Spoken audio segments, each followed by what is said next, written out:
제가 최근에 어떤 글에서 풍차의 나라 네덜란드에 대해서 얘기를 듣게 되었습니다. 이 네덜란드라고 하는 이름이 바다 아래에 있는 땅이라고 하는 뜻입니다. 그래서 네덜란드는 그야말로 물의 나라입니다. 국토의 3분의 1이 해수면보다 낮습니다. 그래서 홍수가 나게 되면 수많은 사람들이 목숨을 잃어요. 그래서 네덜란드에서는 수영이 스포츠가 아니고 이 홍수가 오는 이 급박한 환경 가운데에서 뭐 우리나라에도 그런 게 있잖아요.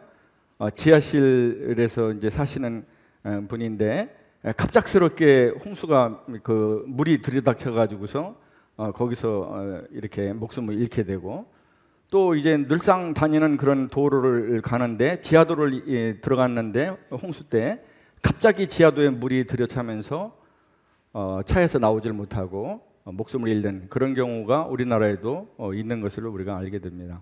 근데 네덜란드에서는 그게 특히 심해요. 그래서 네덜란드에서는 국가적으로 생존 수영을 가르칩니다. 생존 수영. 그러니까 그거는 뭐 팔의 각도를 어떻게 하고 팔 젓는 속도를 어떻게 하고 이런 게 중요한 게, 이거 안 가르쳐요. 그리고 이제 수영을 할 때 수영복 딱 입고, 그리고 모든 것을 수영에 알맞은 복장을 딱 하고 하는 게 아니라 그냥 평상복, 이 차림이면 이 차림 그대로 물에 입수하는 것입니다. 그래서 거기서 떠서 자기가 스스로 자기를 구원하든지, 안 그러면 구조팀이 와서 자기를 구원할 때까지 물에 떠서 생존하는 거, 이게 목표입니다. 생후 3개월서부터 영아 수영 수업을 듣는다고 그럽니다. 만 4세서부터 이 생존 수영을 가르치기 시작해가지고 만 10세가 될 때까지 국가에서 인정하는 수영 자격증을 따야 됩니다. 그것이 A등급, B등급, C등급이 있는데, C등급 같은 경우는 우비나 장화를 걸친 대로 입수를 해야 됩니다. 장화를 신고 물에 들어갔어요. 근데 그 안으로 물이 들어갑니다. 그건 발이 얼마나 이 모래짐을 진 것처럼 무겁겠습니까? 그러면 물 안에 자기가 다이빙해서 들어가 가지고 그 장화를 벗고 물에 떠야 됩니다. 그러니까 네덜란드에서 가르치는 수영은 아주 절박한 필요에 의해서 나왔다라고 하는 생각이 들어요. 저는 이 얘기를 들으면서 어떤 것이 생각났냐면, 우리의 믿음을 생각하게 됐어요. 우리의 믿음이 죄와 싸워서 이기질 못하고, 그리고 하나님의 말씀에 순종하지 못하고 자꾸 곁길로 가게 되는, 순종에 실패하는 그런 삶을 산다 그러면 우리의 믿음이야말로 네덜란드의 생존 수영처럼 이 생존을 위한 새로운 이 포맷이 필요하지 않는가, 그런 생각을 해봤어요. 그래서 오늘 제목처럼 하나님의 은혜 안에서만 누릴 수 있는, 주님을 섬길 수 있는 자유라고 하는 제목을 이렇게 정하면서, 하나님의 은혜로만 우리는 주님을 섬길 수 있기 때문에 하나님의 은혜에서 잘 알아야 되겠다. 그래서 우리 회중 가운데는 두 부분이 있을 수 있습니다. 하나는 뭐냐면 이미 이 하나님의 은혜에 대해서 잘 알고 있는 사람. 두 번째는 이제 아직 그리스도 안으로 들어온 지 얼마 안 되거나 이렇게 되기 때문에 주님의 은혜에 대해서 아직까지 잘 깨닫지 못하고 모르는 분, 이제 이렇게 섞여 있을 거라고 생각을 하는데, 잠깐 고린도전서 2장을 열어보겠습니다. 황해찬 형제가 읽어보겠습니다. 고린도전서 2장 12절. 우리가 세상의 영을 받지 아니하고 오직 하나님으로부터 온 영을 받았으니 이는 우리로 하여금 하나님께서 우리에게 은혜로 주신 것들을 알게 하려 하심이라. 그러니까 여기 이제 우리가 하나님의 은혜에 대해서 잘 알아야 된다고 하는 것에 대한 이 12절이 어떻게 알아야 된다고 하는 것을 말씀하고 있습니다. 다시 말하면 그 하나님의 은혜가 어떻다고 하는 것을 지식적으로 아는 것을 얘기하고 있지 않은 것을 여기서 볼 수가 있어요. 왜냐하면 하나님의 은혜는 성령님의 역사에 의해서만 알 수 있다는 것입니다. 성령님의 역사에 의해서 하나님의 은혜를 알 때는 우리가 지식으로 아는 것과는 달라요. 그것을 깨닫고 그것이 우리의 신비에 새겨집니다.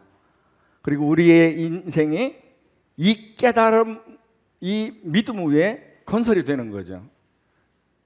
그래서 우리 삶의 모든 컨트롤이, 이 주관이 이 깨달아주고 내 안에 새겨진 이 은혜에 의해서 좌지우지 되는 거죠. 성경은 그것을 안다 이렇게 얘기를 합니다. 은혜를 안다. 첫 번째 로마서를 기준으로 해서 보면서 로마서 6장, 7장, 8장을 이렇게 보면서 교제를 하려고 합니다. 자, 로마서 6장에 보면은 3절에 황해찬 형제 읽어보겠습니다. 무릇 그리스도 예수와 합하여 세례를 받은 우리는 그의 죽으심과 합하여 세례를 받은 줄을 알지 못하느냐. 네. 6장 3절에 보면은 그리스도께서 십자가에서 그 몸으로 몸이 달려서 죽으실 때 우리의 옛사람도 함께 주님이 품고 십자가에 못 박혀서 죽으셨다. 자, 요거를 이해를 하려고 그러면 고린도전서 1장 30절을 우리가 이해를 해야 됩니다. 고린도전서 1장 30절을 보겠습니다.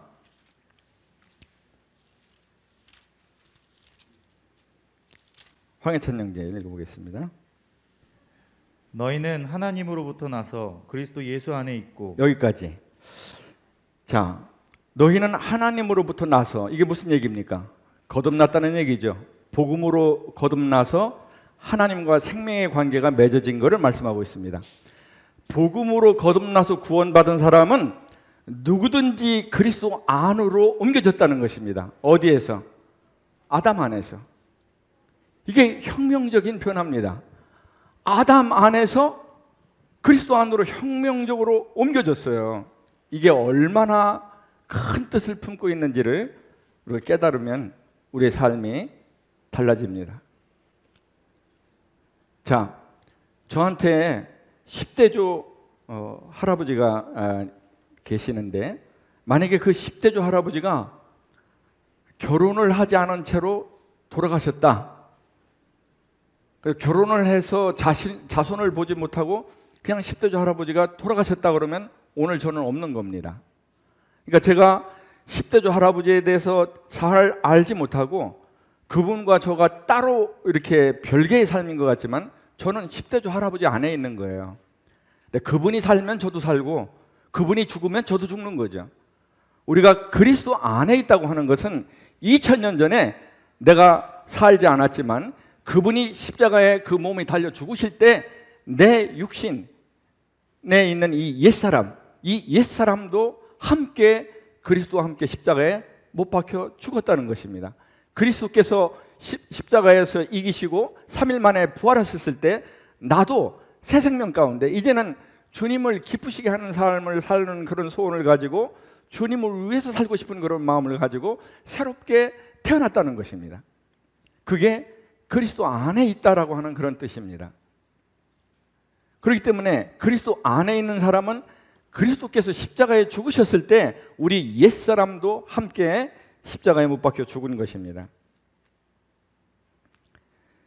옛사람은, 여기서 얘기하는 옛사람은 아담 안에 있었던 과거에 납니다. 거듭나지 못한 자아죠. 이것이 주님께서 은혜 가운데 이것을 처리하셨다는 거예요. 십자가에서. 그러면 이것이 의미하는 바를 조금 더 이해하기 쉽게 하려고 그러면은 우리나라에 지금 많은 수의 탈북자들이 들어와 있습니다. 이분들이 북한의 그런 참담한 그런 그 현실 가운데에서 이제 환멸을 느끼고 이제 조국을 등지고 북한에서 탈출해서 한국으로 들어왔을 때 그분들에게는 놀라운 변화가 일어나는 거죠. 그건 뭐냐면 더 이상 김정은의 권세가 탈북해서 한국으로 들어온 그 탈북자에게 영향을 전혀 미치지 못한다는 것이죠. 그는 김정은에게 빛이 없습니다. 그리고 김정은에게 순종할 의무도 없습니다. 완전히 북한의 김정은의 권세와 북한의 법에서 자유하게 놓아진 것입니다. 두릴 필요가 없어요. 그게 탈북자의 이 땅에서의 정체성인 것입니다. 그는 이제 한국의 법에 따라서 살면 되는 거예요. 더 이상 북한 김정은의 지령을 따를 필요가 없어요. 거기다 보고할 필요가 없습니다. 거기에 눈치를 볼 필요가 없어요. 거기에 야합할 필요도 없습니다. 이것이 지금 알라라고 하는 그것이 첫 번째로 우리에게 주는 하나님의 은혜입니다. 너희는 옛사람으로부터 자유하게 됐다. 그럼 이제 옛사람으로부터 자유가 우리에게 얼마나 큰 영향을 주냐. 로마서 6장 6절을 보겠습니다. 6장 6절. 우리가 알거니와 우리의 옛사람이 예수와 함께 십자가에 못 박힌 것은 죄의 몸이 죽어 다시는 우리가 죄에게 종노릇하지 아니하려 함이니. 자, 제가 이제 몇몇 성도님들하고 이제 교제를 해봤는데, 이 두 가지 이 견해가 있습니다. 하나는 뭐냐면, 우리 가운데 있는 이 죄성과 여기 로마서 7장에는 죄와 사망의 법이라고 두 법인데, 한 법은 생명의 법이고 생명의 성령의 법이고 또 하나는 죄와 사망의 법. 이 두 법이 우리 가운데 있다. 그래서 이 죄와 사망의 법이 이게 이제 죄성인 거죠. 그리고 이제 우리의 옛사람 이거를 함께 같이 동일한 것으로 보는 그런 분들이 있어요. 분별을. 그리고 또 이제 저같이 죄성과 옛사람을 분리해서 보는 그런 견해가 또 있습니다. 그럼 성경은 뭐라고 말씀하느냐? 6절에 보면은 옛사람이 나오고 그리고 죄의 몸이 나옵니다. 이 옛사람과 죄의 몸이 하나일까요? 동일할까요? 우선 제가 두 가지 것을 들어서 이것을 이제 말씀드리려고 하는데, 하나는 뭐냐면 윌리엄 맥도널드 형제님의 분별입니다. 윌리엄 맥도널드 형제님은 이 죄의 몸이라고 하는 것을 어떻게 분별했냐 그러면, 이 죄의 몸은 우리 안에 전제군주로서 군림하는 그런 죄성을 의인화한 표현이다. 이 죄의 몸은 우리 안에 내재된 죄를 가리킨다. 이렇게 분별을 하셨습니다. 그러니까 우리 안에 내재된 죄라고 하는 건 죄성이에요. 죄성. 그러니까 죄성과 옛사람은 엄연히 다른 겁니다. 그래서 제가 이것을 실수하지 않고 또 이것이 여러 말을 몰아내지 않기 위해서 이거 제가 여러 번 봤어요. 많은 날을 들여가지고 결론은 그겁니다. 죄성과 육신은 다르다. 또 하나는 이 성경인데, 이 로마서 6장에서 죄성을 얘기할 때는 sin 해서 단수로 얘기합니다. 우리의 자범죄들을 얘기할 때는 sins 해가지고 복수로 얘기합니다. 그리고 로마서 6장에서 sin이라고 단수로 언급하는 것은 전부 다 죄성을 의미를 해요. 죄성. 자, 죄성이라는 게 뭐냐? 아담에게서 물려받고, 이게 이제 윌리엄 맥도널드 형제님의 말씀입니다. 분별이에요. 아담에게서 물려받고 여전히 모든 신자 속에 있는 악하고 타락한 성품, 이렇게 분별을 하셨어요. 그러니까 이걸 다시 말하면, 아담에게서 물려받고 지금도 모든 신자 속에 있으며 주님이 다시 이 땅에 오실 때까지 우리 안에 여전히 있는 그런 악하고 타락한 성품, 이게 죄성입니다. 그러면 옛사람은 뭐냐?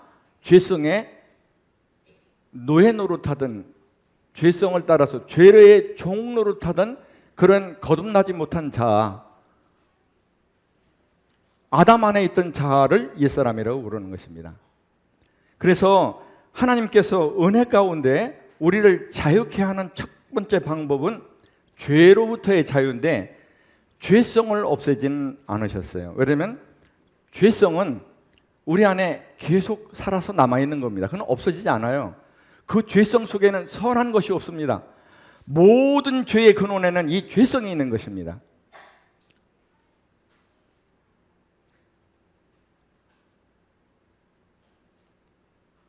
그래서 이 얘기가 조금 곁길로 나갑니다만은 이 상담하기라는 게 있어요. 상담.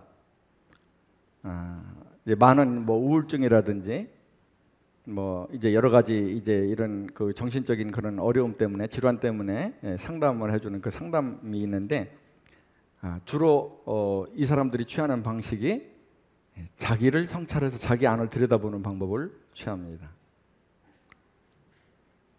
근데 오늘 이 죄성의 관점에서 보면 그것은 답이 없다는 거예요. 왜냐하면 이 죄성 안에는 선한 것이 없어요. 그것을 스스로 벗어날 방법도 없고, 그래서 이 우리 맥도날드 형제님 얘기하는데 나를 한번 돌아보고 성찰하면, 나 뭐 돌아보지 말라는 얘기 아니에요. 돌아봐야 됩니다. 나를 한번 돌아보면 주님을 10번 바라봐라. 주님을 바라보는데 그 은혜로 믿음 안에 거하는데, 그 은혜 안에 믿음으로 거하는데 우리의 살 길이 있는 겁니다. 우리의 생존이 거기에 있어요.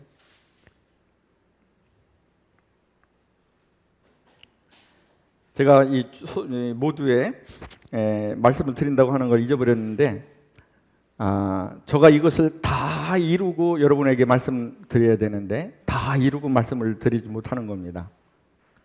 저는 이제 단지 뭐냐면 제가 이제 그 은혜를 누리지 못하는 삶을 이제는 이제 끝내고 주님이 주신 은혜를 깨닫고 그 은혜 위에 삶을 건설하는 걸 시작하고 싶다. 그래서 참된 온전한 믿음 가운데서 살고 싶다. 그래서 제가 이렇게 믿음으로 살려고 하니 여러분도 같이 삽시다, 그겁니다. 같이 사시겠어요? 네.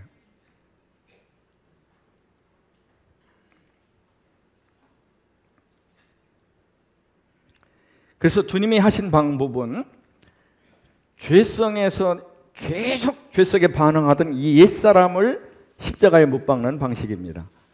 그러면 죄성이 주관하던 것이 이 옛사람인데 주관할 것이 죽어버렸기 때문에 죄의 권세가 더 이상 우리를 지배할 수가 없어요. 여기 보면 여기 죄의 몸이 죽어 그랬는데 이 죽어라고 하는 것은 뭐냐면 NIV 성경, NLT 성경 이런 모든 것을 또 킹제임스 그 버전 이런 것들 다 보면 뭐라고 되어 있냐 그러면 특히 NLT 성경은 이렇게 얘기했어요. 죄가 자신의 능력을 잃어버리다 이렇게 나와요. 이 죽는다는 게 없어진다는 게 아니라 죄의 권세가 자기의 능력을 잃어버린다는 거예요. 그러면 행사할 데가 없어요. 옛사람이 죽어버렸기 때문에. 하나님의 은혜의 첫 번째는 우리는 죄의 권세로부터 자유함을 입었다 이겁니다. 제가 이제 여기에 죄의 권세뿐만 아니라 죄책도 있죠. 죄책은 뭐냐면 죄에 대한 형벌이죠. 이거는 우리가 다 아는 거기 때문에 이거는 그냥 건너간 겁니다. 이제 죄의 권세에 대해서 지금 말씀드리는 거는데 죄의 권세가 더 이상 우리를 주장하지 못한다. 로마서 6장 14절 읽어보겠습니다. 죄가 너희를 주장하지 못하리니. 여기까지. 왜 주장하지 못합니까? 옛사람이 하나님께서 처리해 버리셨어요. 그리스도 안에 있는 우리에게. 근데 그리스도 안이 아니다. 나는 여전히 그리스도 밖인가 봐. 그러면 처리가 안 된 겁니다. 너희가 법 아래 있지 아니하고 율법 아래 있지 아니하고 은혜 아래 있기 때문에 너희가 죄가 더 이상 너희를 주관하지 못한다. 제가 이제 그 마가복음 11장 2절을 한번 보겠습니다.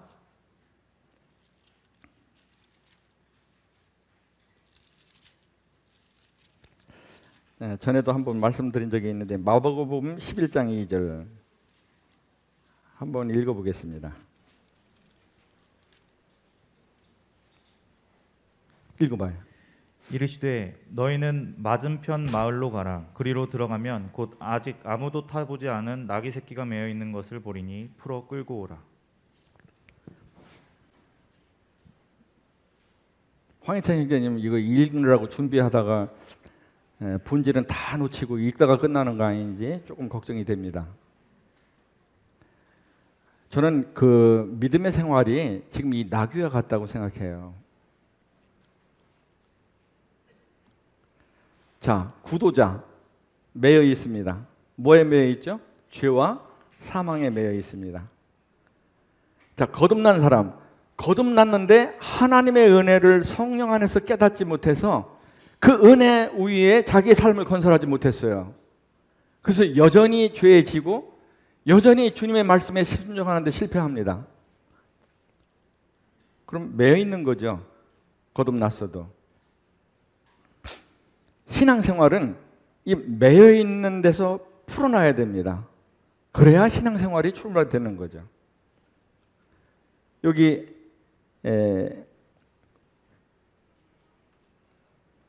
7절 한번 읽어보겠습니다. 나귀 새끼를 예수께로 끌고 와서 거기까지. 계속 읽으세요. 자기들의 겉옷을 그 위에 얹어 놓음에 예수께서 타시니. 자, 이제 이 매여 있는 데서 풀려나면 그 다음은 뭐냐면 주님께서 자신을 사용하실 수 있도록 주님께 자신을 내어드리는 겁니다. 그래야 신앙생활이 출발이 되는 거죠. 주님이 우리를 비로소 사용하실 수 있고 우리는 주님의 말씀의 길을 따라서 갈 수 있습니다. 근데 수용은 할 줄 아는데 급박한 환경 가운데서 생존을 위한 그런 수용을 배우지를 못해가지고 이해관계가 얽힌다든지 자기 이익, 자존심이 얽힌다든지 시기심이 또 얽힌다든지 자기의 어떤 그런 그 의견이 얽힌다든지 이렇게 하게 되면은 이게 하나님의 이 주관이 잘 안 되는 거죠. 왜냐면 메인돼서 풀어나지도 않았고 하나님께서 하나님의 뜻대로 나를 사용하시도록 내어드린 적도 없기 때문에 이건 제 얘기를 하는 겁니다. 그래서 여기 안에서 우리 회중 안에서 이미 그런 것들을 다 이루어서 그렇게 살아가시는 분들한테는 굉장히 죄송한데 아직 저와 같은 그런 상태에 있는 분들이라고 그러면은 여전히 매여 있는 상태에서 노임을 받지 못하고 드리지를 못한 어정쩡한 상태에 있을 수 있다는 것입니다. 그러니까 홍수가 오면 여전히 무너지는 거예요. 근데 그게 비극적이게도 10년이 지나고 20년이 지나고 30년이 지나도 여전히 그런 상태라는 거죠. 우리는 신앙생활을 하나님께서 영광을 받으시기 위해서 한다고 그러는데 여기 한번 요한복음 15장을 한번 열어보겠습니다.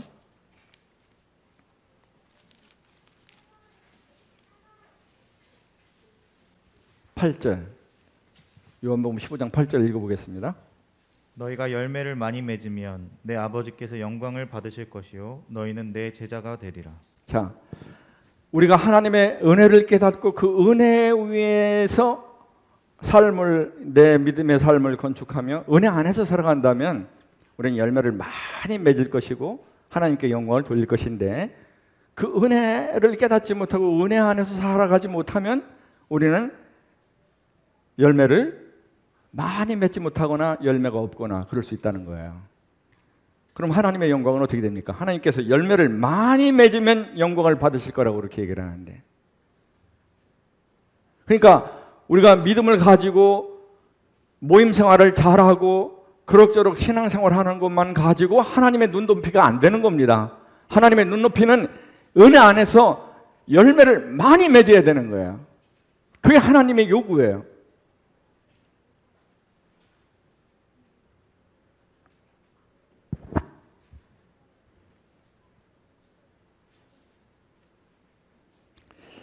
우리 안에서 왕 노릇하는 전제군주와 같이, 전제군주라는 건 뭐냐면 왕국이죠, 왕국.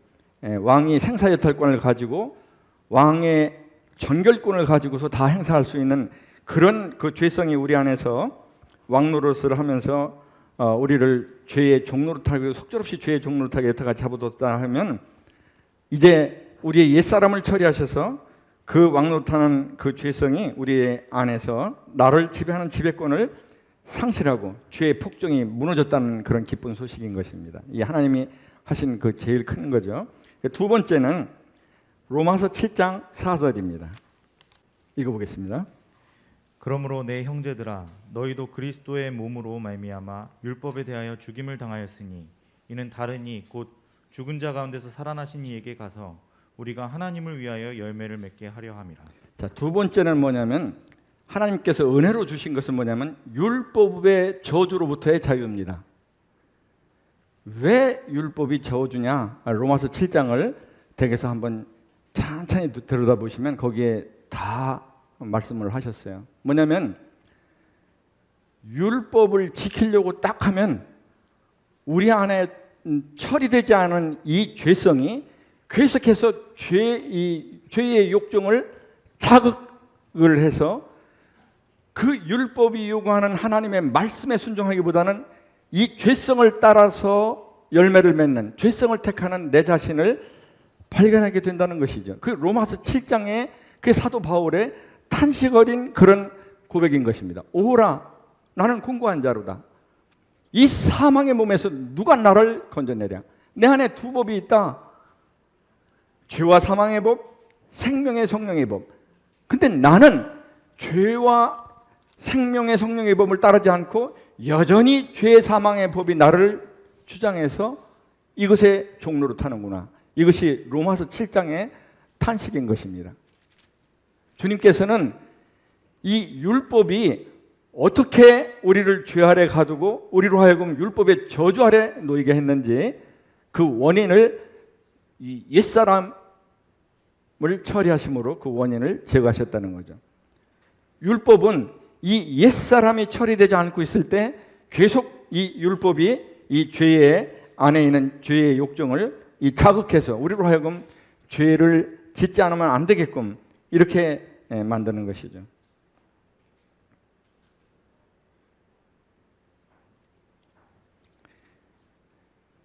이 죄성 속에 잠재된 욕망을 부추겨서 금해진 것을 하게 하는 것입니다. 이 율법이.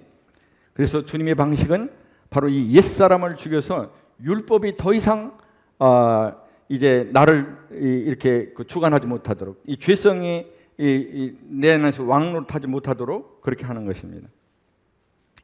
이 율법에 대해서 이제 그 세 가지 것을 이제 우리가 생각을 하게 되는데, 첫째 하나는 뭐냐면 이 죄성이 처리되지 않은 상태에서의 율법을 지킨다고 하는 것은 그것은 불가능하다는 것이죠.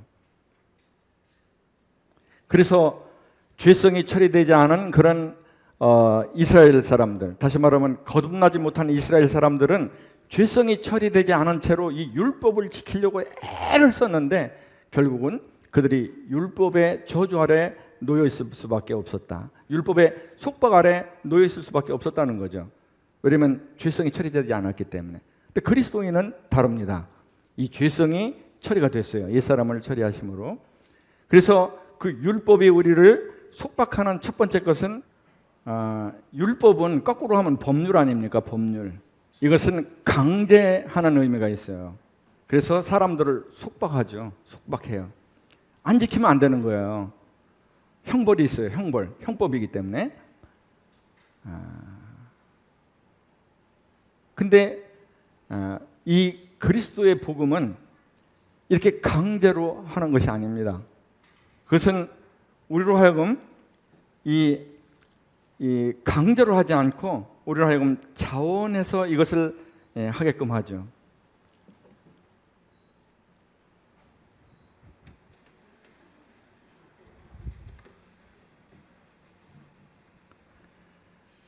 그래서 우리는 율법을 속박으로 지키는 것이 아니라 이제 율법의 요구를 속박으로 이루어드리는 게 아니라 자유의 섬김으로 이루어드리는 것입니다. 두 번째는 율법은 행하지 않을 때는 저주가 있기 때문에, 형벌이 있기 때문에 두려움으로 섬기게 됩니다. 근데 우리는 두려움의 동기로 하지 않고 하나님을 사랑하는 동기로 동기에 의해서 하나님의 말씀에 순종을 합니다. 전혀 이 출발이 달라요. 율법을 섬기려고 했던 이스라엘 사람들은 또는 구도자들은 두려움에 의해서 이렇게 순종을 하려고 그러지만 우리는 두려움에 의해서 하는 것이 아니라 사랑의 동기로, 하나님께서 우리 주 예수 그리스도 안에서 보여주신 그 사랑 때문에 그 사랑의 동기로 이 하나님의 말씀에 순종하려고 하는 거죠. 또 하나는 뭐냐면 율법은 이것이 법률이기 때문에 의무가 있는 것입니다. 속박하는 의무가 있죠. 의무. 근데 우리는 의무로 하는 것이 아니라 하나님께 감사함으로, 하나님께 감사해서 즐거운 마음으로 즐거이 하나님의 말씀에 순종을 하는 것입니다. 이렇게 다르죠.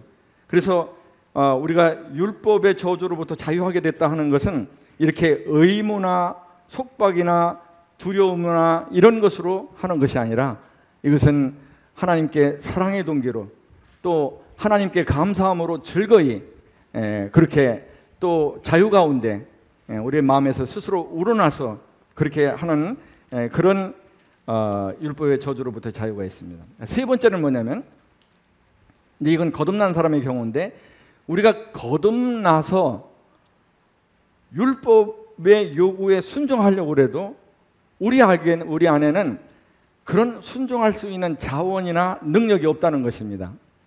율법의 요구가 뭐냐 그러면 하나님을 마음을 다하고 뜻을 다하고 힘을 다하고 목숨을 다해서 사랑하는 거, 또 내 이웃을 내 몸같이 사랑하는 거, 이것이 율법의 요구입니다.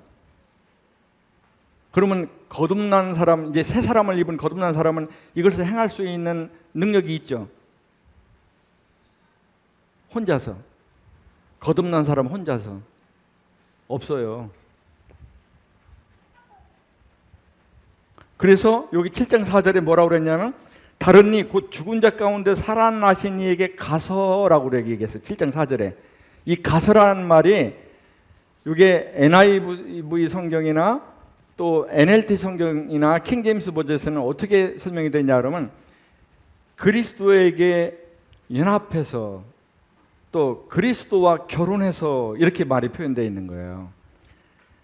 내가 거듭나서 새로운 사람, 새 사람이 내 안에 들어왔다 하더라도, 새 사람을 입었다 하더라도 이 새 사람 단독만으로는 그렇게 하나님을 사랑하고 그렇게 이웃을 사랑할 수 있는 자원과 능력이 없어요, 우리한테. 우리는 어떤 때만 가능하냐 여러분? 그리스도와 연합할 때만 가능한 거예요. 그리스도 안에서만 가능하다 이 말이에요. 그래서 그리스도에게 가서라고 하는 겁니다. 이것이 율법을 행할 수 있는 자유입니다. 그래서 주님께서 율법으로부터의 자유를 주셨는데 그 자유는 지금 이러이러한 내용과 같다 하는 것입니다. 자, 세 번째는 로마서 8장 4절입니다. 한번 읽어보겠습니다.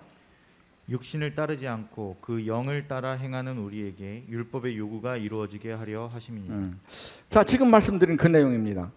자, 이제 죄로부터도 죄의 권세로부터도 자유를 얻었어요.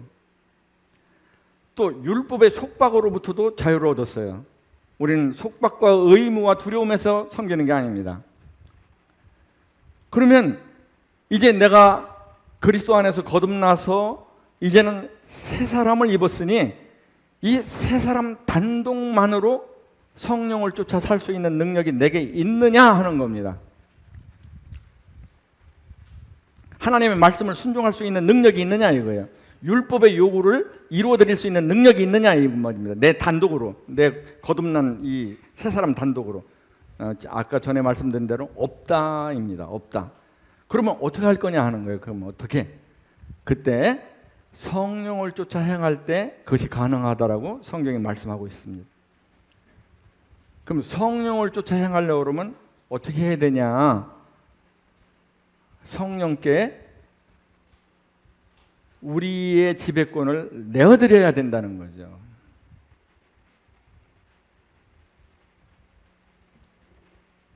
저의 경우를 말씀드리면은 이 내용을 수도 없이 많이 듣고 가르치기도 했어요, 심지어.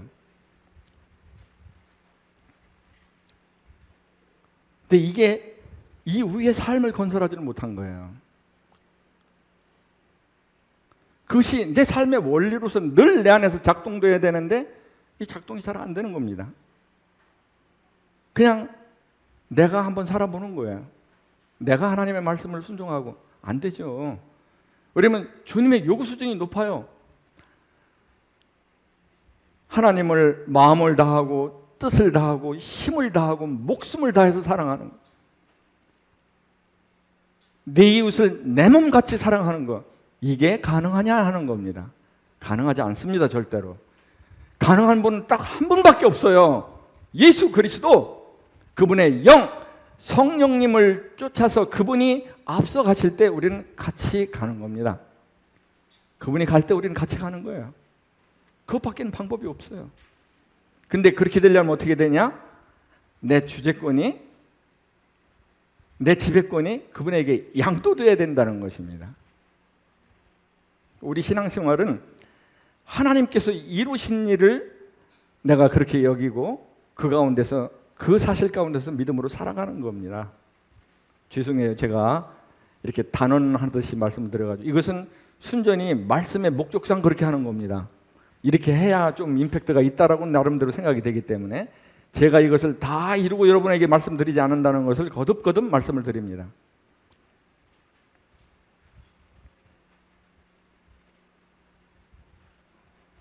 근데 여태까지 죄의 권세에서 놓였다고 하는 그것을 내 것으로 삼는 것도 믿음을 발휘해서 한 번도 그것을 내 삶에 실제 적용을 해보지 않고, 죄의 유혹이 왔을 때 성령을 따라 쫓아가는 삶의 첫 기본인, 스타트인 성령께 나의 지배권을 양도해 드리는 것도 해본 적이 없고 그냥 살아온 거예요.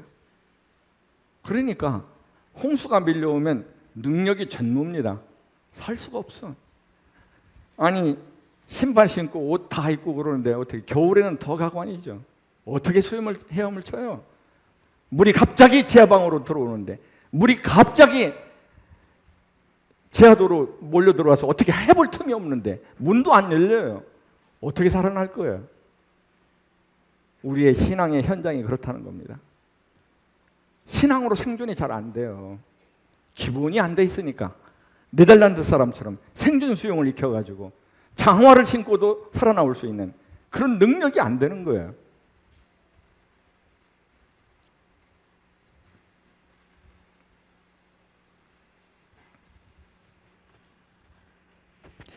근데 이제 성령께 내 지배권을 내어드려라 그러면은 이게 조금,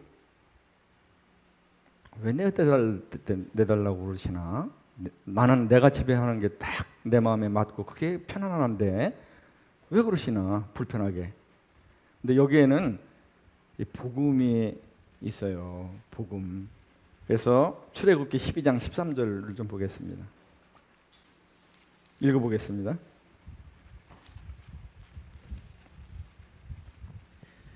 내가 애굽 땅을 칠 때에 그 피가 너희가 사는 집에 있어서 너희를 위하여 표적이 될지라.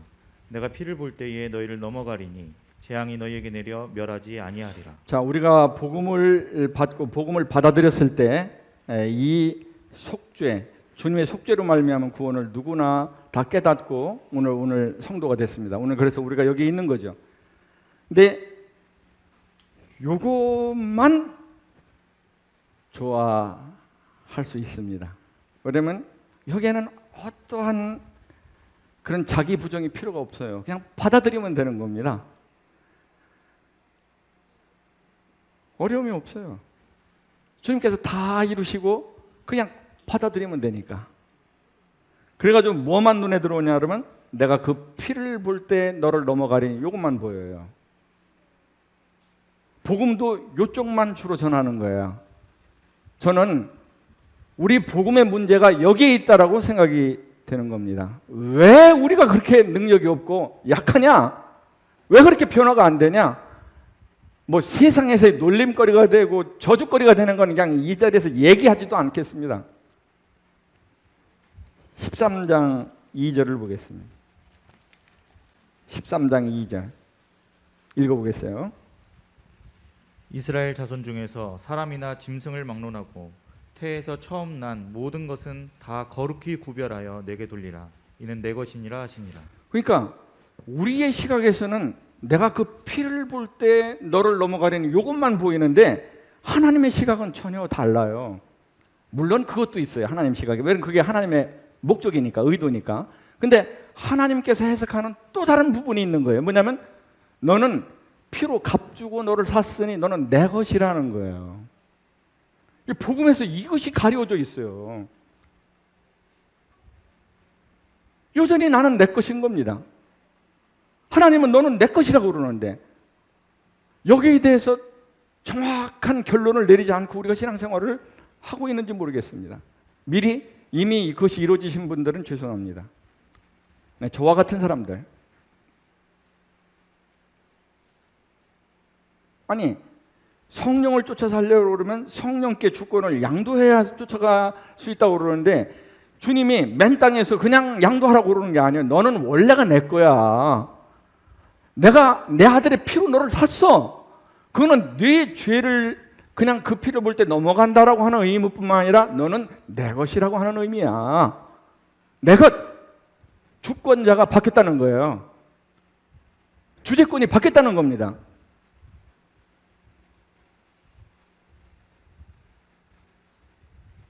그리고 로마서 1장 6절도 한번 볼게요. 로마서 1장 6절. 1장 6절 읽어보겠습니다. 너희도 그들 중에서 예수 그리스도의 것으로 부르심을 받은 자. 아이고, 여기 사도 바울은 뭐라 그러냐면 성도를 뭐냐면 예수 그리스도의 것으로 부르심을 받았다는 거예요. 우리를 뭐라 그러면 예수 그리스도의 것이래요. 피로 사셨다는 거죠. 너희는 더 이상 너를 지배하는 주인이 너가 아니야. 나야.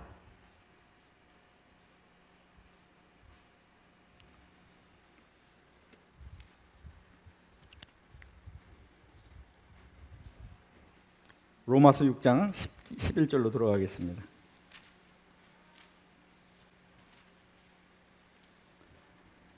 읽어보겠습니다. 이와 같이 너희도 너희 자신을 죄에 대하여는 죽은 자요 그리스도 예수 안에서 하나님께 대하여는 살아있는 자로 여길지어다. 두 번째는 여기라입니다. 이제 하나님께서 은혜 아래 우리에게 이렇게 놀라운 일을 행하셨어요. 우리의 옛사람을 죽이셔서 죄의 권세로부터, 다시 말하면 죄성의 폭증으로부터 그것을 종식시키고 이제 자유하게 한 것입니다. 죄를 이길 수 있는 능력을 가졌어요. 이제 율법의 저주로부터 우리를 풀어내셨어요. 우리 옛사람을 처리하심으로써. 그리고 성령께 우리의 주권을, 그게 원래 주님의 것이니까 주님께 돌려드린다. 주님께 양도해드렸어요. 그것을 여기라는 것입니다. 여기라는 것이 영어로 recognize라고 하는 뜻인데, recognize. 그건 뭐냐면 인정하다라는 맛이에요. 인정하다. 그건 뭐냐면 하나님께서 은혜로 주신 모든 것들을 사실로 여기고 그 사실 안에서 살아가라 하는 것입니다. 그래서 은혜로 성령께서 우리 안에 깨닫게 하시고 우리 신비에 새기고 그렇게 살아가게 하신 것도 믿음이 필요하고, 이 여기는 것도 믿음이 필요한 것이죠. 우리 신앙생활에서 경건의 연습은 바로 우리의 신앙의 현장에서 끊임없이 내 옛사람이 죽은 것을 확인하고, 그리고 내가 성령의 지배를 받는 사람인 것을, 성령께 내 자신을 내어드리는 것을 끊임없이 자빠지고 넘어지고 쓰러져도 훈련하고 다시 일어나서 훈련하는 것에 다름 아니다. 너희 안에서 착한 일을 시작하신 이가 그리스도 예수의 날까지 이루실 줄을 우리가 확신하노라.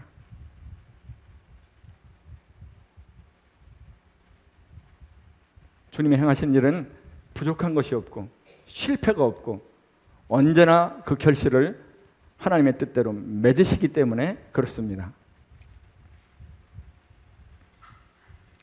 세 번째가 로마서 6장 13절입니다. 한번 읽어보겠습니다. 또한 너희 지체를 불의의 무기로 죄에게 내주지 말고 오직 너희 자신을 죽은 자 가운데서 다시 살아난 자 같이 하나님께 드리며 너희 지체를 의의 무기로 하나님께 드리라. 아니, 세 번째는 드리라 하는 것입니다. 이것이 이제 결정판인데, 그러면 죄와 율법으로부터 너희가 노임을 받고 자유함을 얻었으면 그러면 그것이 목적이 있지 않느냐? 매였던 나귀가 풀어져 있었으면 그 푸는 목적이 있을 거 아니냐 이거예요. 예수님께로 바쳐져서 드려져서 예수님이 사용하시게끔 예수님께 드리는 겁니다. 드리는 거예요. 그래서 드리다가 이 지금 6장에 이 세 가지 알라, 여기라, 드리라 중에서 이 드리라가 굉장히 중요한 겁니다. 왜 그러냐? 하나님께서 행하신 것이 우리 안에 자동 적용되는 게 아닙니다. 왜 그러냐면 하나님께서 우리에게 자유의지를 주셨어요. 그러니까 우리가 마음 문을 열고 하나님의 행하신 것을 받아들이지 않으면 하나님께서는 여전히 내 마음 문 바깥에서 서서 기다리고 계시는 겁니다. 강제로 문을 열고 강제로 진입하지 않으셔요. 우리 주님은 인격적이세요. 우리에게 하나님의 형상을 따라서 자유의지를 주셨기 때문에. 그래서 우리가 그리스도의 복음을 받아들였을 때 그리스도의 것이지만 내가 나의 지배권을 성령께 양도해드리는 의지적인 결단과 드림이 있어야 되는 것입니다. 그래야 이것은 유효해요. 그렇지 않으면 무효해요. 하나님이 행하신 것이 하나도 내 안에서 실현이 안 됩니다. 자기화가 안 되는 거예요. 여전히 이리 채이고 저리 채이고. 왜냐면 죄에서 죄의 권세에서 노임받은 적이 없어요. 여전히 종로로서의 자격을 남겨주고, 그리고 하나님의 말씀을 율법의 요구를 이룰 수 있는 힘이 없어요. 나한테는 성령께 있는데 성령께 지배권을 내드린 적이 없습니다. 없어.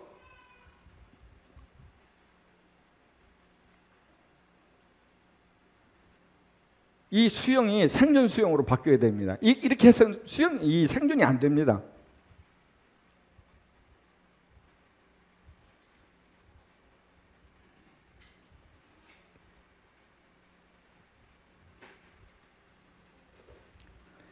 자, 이 드리면은 주님과 연합한다, 주님과 결혼한다 그러는데 성경에서는 이 세 가지로 30분에 마치려고 합니다. 세 가지로 그것을 그림처럼 우리에게 보여주고 있어요. 첫 번째는 요한복음 10장입니다. 열어보겠습니다.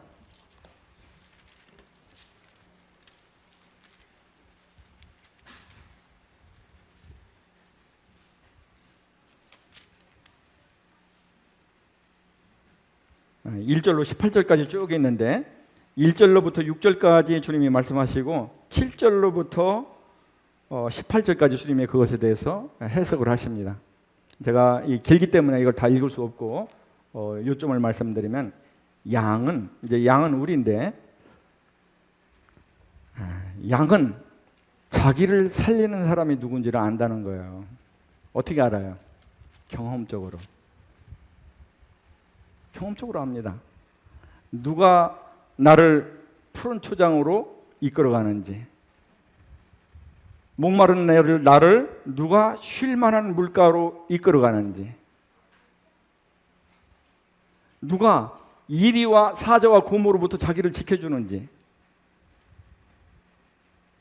내가 웅덩이에 드러나서 스스로의 힘으로는 일어날 수가 없어서 그냥 자빠진 태로 굶어 죽을 지경에 있을 때 누가 나를 찾을 때까지 찾아서 나를 일으켜 세워주는지, 그 많은 털이 가시덤불에 이게 껴가지고서 자기 자력으로는 도저히 벗어날 수 없을 때 누가 와서 그것을 끊고 나를 자유하게 해서 살려줬는지, 그거 다 양이 알아요. 양은 나를 살리는 사람이 누구인지를 아는 겁니다.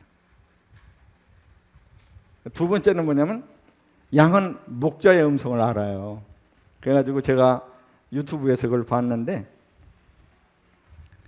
어느 이 교단의 사역자가 이 이스라엘의 양과 목자의 관계를 좀 알아보려고 이스라엘을 방문을 했습니다.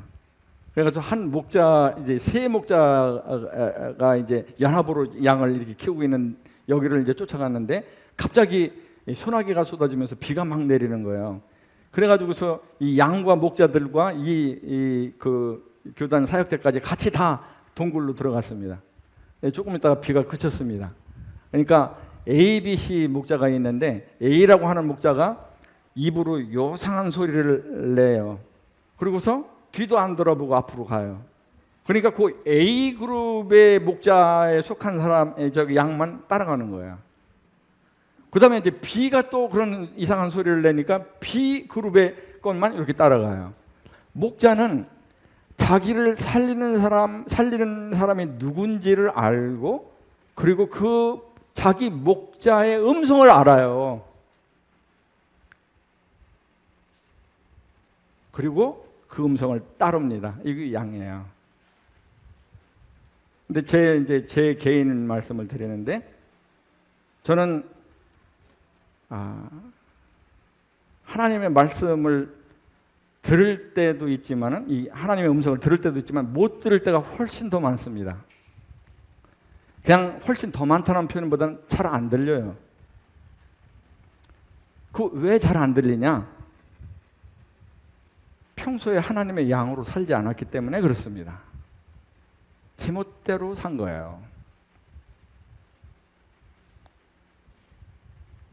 그러니까 목자의 음성을 잘 몰라요. 너무나 오래 혼자 살았기 때문에.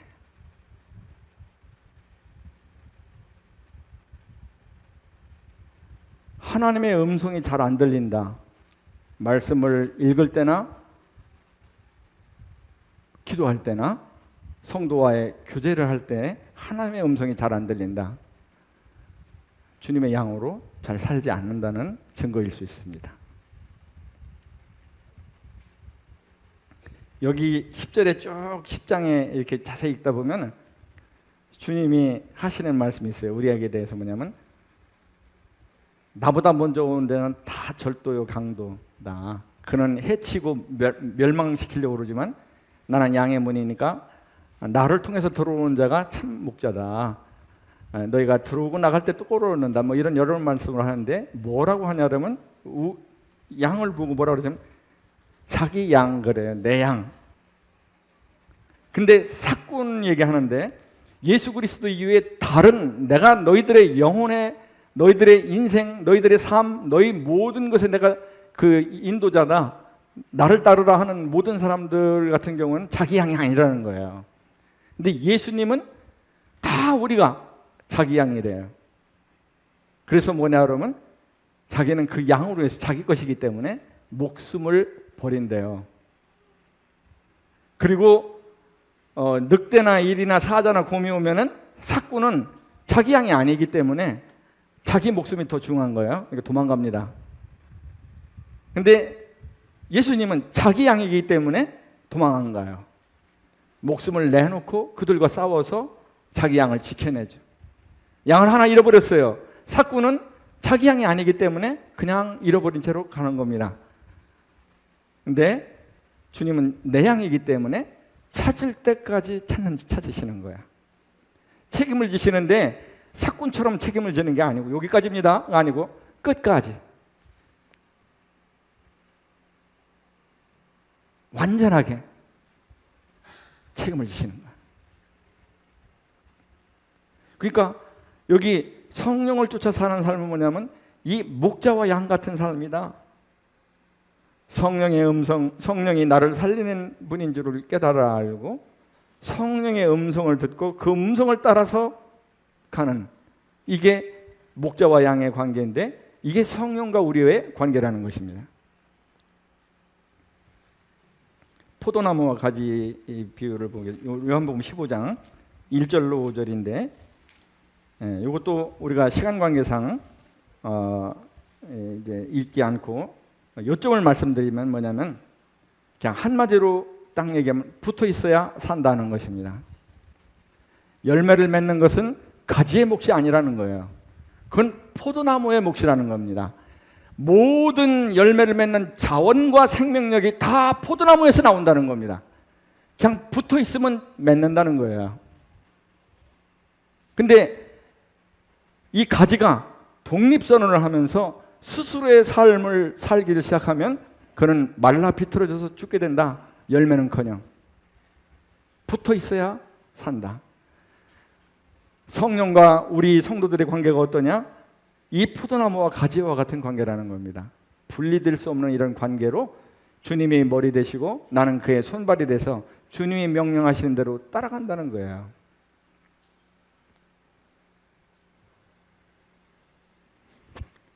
세 번째는 마태복음 11장 28절로 30절입니다.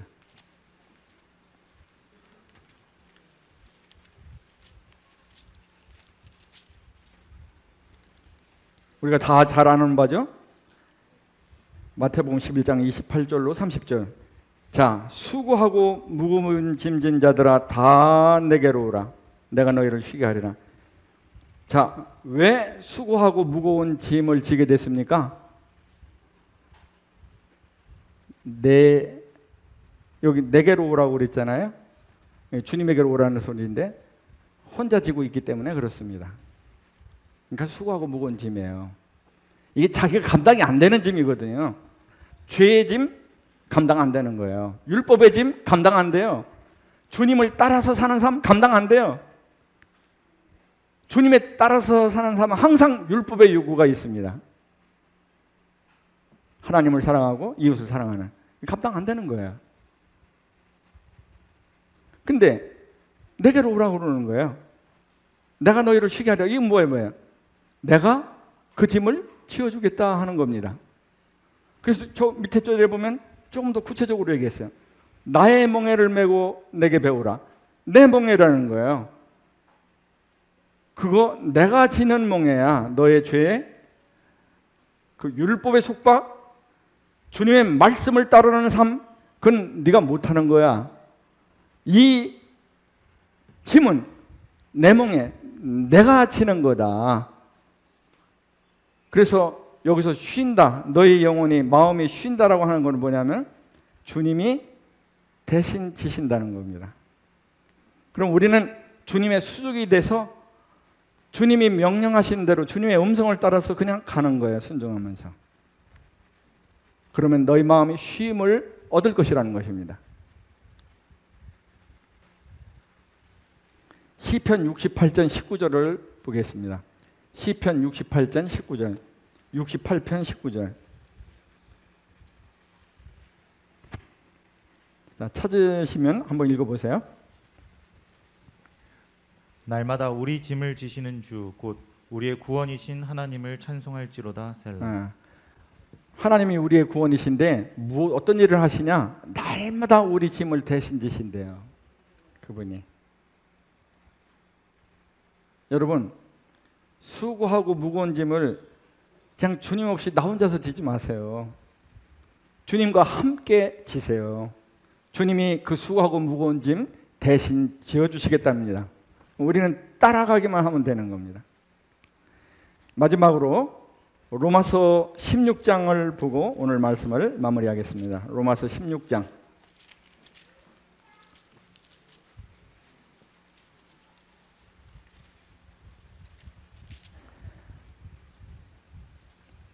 (21절) 22절 한번 읽어보겠습니다.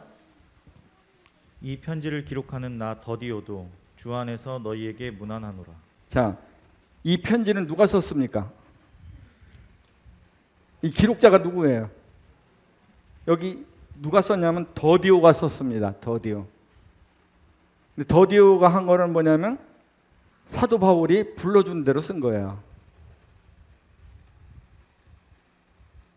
만약에 더디오가 아닙니다.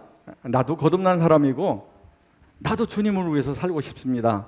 그러면서 사도 바울의 지배에서 벗어나서 독립선언을 외치고 더디오가 이 편지를 개필하거나 덧칠하거나 삭제하기 시작했다 그러면 이건 성경이 될 수 없습니다.